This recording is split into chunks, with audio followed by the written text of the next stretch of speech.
Bismillah, alhamdulillah, wa salatu wa salam ala rasulillah, amma ba'du. This is the first class of our beginner's Arabic class, and before we start the class, I wanted to bring a small benefit as an encouragement to stay steadfast when it comes down to learning the Arabic language. And start off this reminder, I want to start off with the statement of the Prophet sallallahu alaihi wasallam when he said, خيركم من تعلم القرآن وعلمه. The best one amongst you is those who learn the Quran, then teaches it. And this hadith is collected in Bukhari, At-Tirmidhi, Abu Dawud, and Nasa'i, and Ibn Majah. The best one amongst you is those who learn the Quran, then teaches it. Sheikh Salih Fawzan, Hafizahullah Ta'ala, commented on this hadith, and he said that first, that the person must learn how to read the Quran himself and perfect it, and then he teaches others. So once he learns the Quran and perfects it himself, then he teaches to others. And that's a tremendous hadith. When you must learn it yourself, then you teach others. Once you get it down to the point where you're doing it correctly, then you teach others the Quran.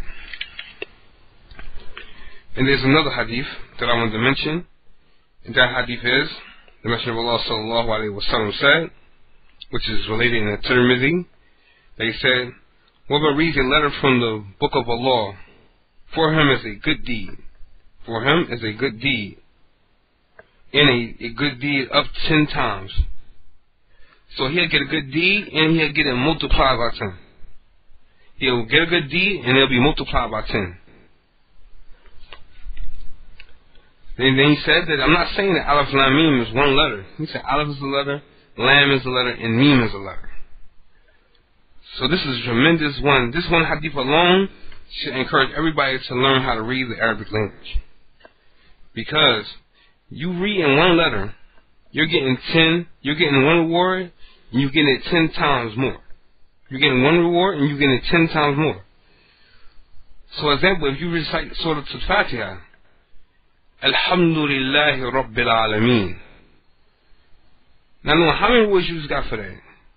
Every letter you just said when reciting that one ayat, every letter you get a reward plus 10 times more. Plus 10 times more. You get a reward plus 10 times more. Every time you read a letter from the book of Allah subhanahu wa ta'ala. And there's another hadith I wanted to mention. And the hadith is saying that the Messenger of Allah sallallahu alaihi wasallam said, and this hadith is collected in Bukhari and Muslim, that safeguard this Quran, because by the one in whose hand is my soul, the Quran leaves the mind of the person as fast as the arrow leaves the bow. SubhanAllah. So Shaykh Fawzan Hafizahullah Ta'ala said regarding that hadith, he said that this is the reason, and it's befitting that the Muslim does not let a monk go except that he recites the whole Quran. This is what Shaykh Salih Fawzan said. But this also can be applied for someone who is learning the Arabic language. Don't let a day go by don't let a long period of time go by until you review what you learned before. You up in the class, you're high level in the class now, you're almost finished the book you're in. Don't let a whole month go by except that you review what you went over. Even though Shaykh Salih Fawzan is making a statement regarding this hadith, this can be applied to all of our studies. This can be applied to all of our studies. Don't let a long period of time go by except that you review what you learned. You learn Surah Al-Ikhlas, don't let a whole month go by and you didn't review Surah Al-Ikhlas. Whether you're reciting it in the Salat, whether you're reading it from the Mus'haf, or whether you just sitting there and doing nothing and you just reciting it. You're walking down the street, you just recite it. Don't let a long period of time go by except that you review the Quran that you learned. Except that you review the Quran that you just learned. Another benefit that I wanted to bring is a statement of Sheikh Salih al-Uthaymeen rahimahullah, that he said in his explanation of the book called Al-Ajurumiyya, which is a grammar book. And he said that, and he used the example of the Arabic language as a house, which is made of sweets, candy. But the door of that house is made of iron. It's hard to get into, but once you get into it, it becomes easy. meaning that when you first learn the Arabic language, it's going to be hard. It's going to take a lot of hard work and dedication to do this. So he's saying that it's going to be hard to open that door. But once you get it open, it's going to be sweet and candy. Meaning that once you learn the Arabic language, once you get past that hump of the beginning of it being hard, once you get into it, everything is easy after that. And this is an example that Sheikh Uthaymeen brung regarding that. And also, I wanted to bring a benefit as an advice that when you learn the Arabic language, whether or not you're learning how to read, or you're learning how to write, or you're learning how to speak, or you learn the grammar, never be shy to ask anybody for help. Never be shy to, if you learn how to read in front of somebody that you know already know how to read already, that you pull them to the side and tell them, come on, listen to me read to make sure I'm reciting or reading properly, and you sit down and read with him. Because indeed, the benefit that you're going to get out of it is that he's going to correct you. Or either he's going to tell you, mashallah, you did it right. That's the only two things going to come out of you taking your time and going out and asking someone for help that you know that knows it, just to make sure you're doing it right. One thing you can get out of it, either he's going to correct the mistake that you made so that you can know how to do it right, or either you already know how to do it right. But do not be shy regarding any of that.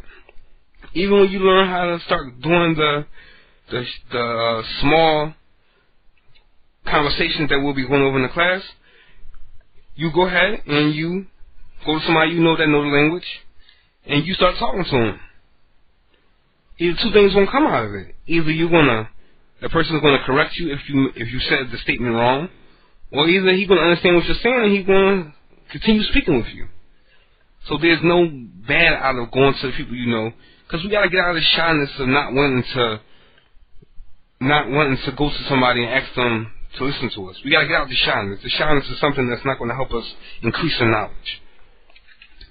So this is what I wanted to bring of a benefit to you, and as an encouragement, because we see, if you see into the lessons of the scholars, if they go to a topic, before they even go into the topic that they want to, majority of the time you'll see that they'll bring examples. They'll bring examples. If there's no examples, they'll bring some examples regarding the people of the past and how they took knowledge. So a lot of times this is something, even with the Prophet ﷺ, this is things that he did also. When the hadith was narrated regarding the one who prays the 12 rakat sunnah prayers, that they'll have a house built for them in Jannah. This was an encouragement for the Sahabas, because they used them this was a reward for them. So he informed them of that reward that they'll get for doing it. So it's an encouragement for them to keep doing it. And this is why I brought the benefits I did in the hadiths that I brought regarding reading Arabic, and also the statement of Ibn Uthaymeen, because this is something that we can do. This is an encouragement. The Prophet ﷺ said, well, the first hadith I brought, he said that the best one amongst you are those who learn the Quran and teach it. So the end result of teaching is that you be considered the best amongst the people, because you learned the Quran yourself and then you went into it to the people. And then he actually gave you a reminder, and he gave you an advice and said, to safeguard the Quran that you learn, safeguard what you know. That can be applied to not only just reading Arabic, it can be applied to anything of knowledge, because of the simple fact that anything that you learn, you must review in order to keep it. You must review it in order to keep it. So I pray to Allah that everybody benefit from this reminder, and this reminder will be an encouragement. سبحانك اللهم وبحمدك أشهد أن لا إله إلا أنت أستغفرك وأتوب إليك.